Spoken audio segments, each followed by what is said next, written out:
తెలంగాణ హైకోర్టులో కేటీఆర్ కు ఎదురుదెబ్బ తగిలింది. కేటీఆర్ వేసినటువంటి క్వాష్ పిటిషన్ ను హైకోర్టు డిస్మిస్ చేసింది.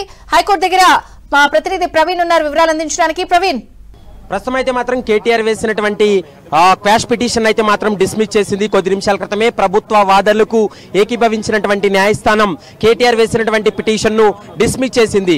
ఏ నిమిషమైనా కూడా ఏసీబీ అరెస్ట్ చేసేటువంటి అవకాశం అయితే కనబడుతుంది.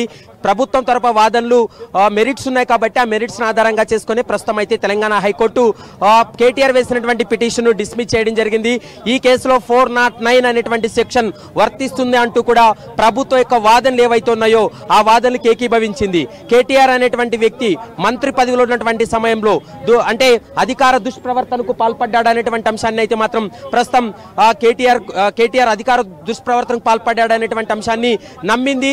అందులో భాగంగానే ప్రస్తుతం అయితే మాత్రం ఈ రోజు తెలంగాణ హైకోర్టు కీలకమైనటువంటి తీర్పును కూడా వెల్లడించినటువంటి పరిస్థితి కనపడుతుంది. మరోవైపు ఈ కేసులో సుదీర్ఘ వాదనల తర్వాత ఇటు కేటీఆర్ కావచ్చు, మరోవైపు ప్రభుత్వం యొక్క వాదనలు విన్న తర్వాత కోర్టు మెరిట్స్ ఆధారంగా చేసుకుని ఈ రోజు కీలకమైనటువంటి తీర్పును కూడా వెల్లడించినటువంటి పరిస్థితి అయితే స్పష్టంగా కనపడుతుంది.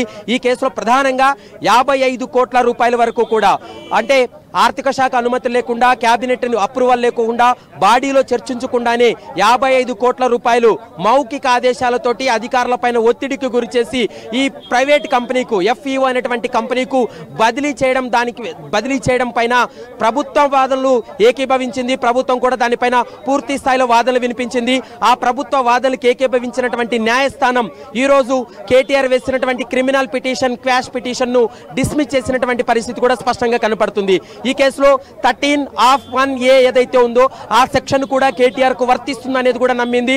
ఈ కేసులో కేసీబీ నమోదు చేసినటువంటి FIR లో A1 గా ఉన్నటువంటి కేటీఆర్ ను ఏ నిమిషమైనా కూడా ఏసీబీ అధికారులు అరెస్ట్ చేసేటువంటి అవకాశం అయితే కనపడుతుంది. ప్రస్తుతం తెలంగాణ హైకోర్టు ఇచ్చినటువంటి తీర్పును సుప్రీంకోర్టులో కూడా ఛాలెంజ్ చేస్తామనేది కేటీఆర్ లీగల్ టీం కొద్ది నిమిషాల క్రితమే చెప్పినటువంటి మాట. మరి చూడాలి సుప్రీంకోర్టులో యొక్క వాదనలు ఎలా ఉండబోతాయని చెప్పాలి.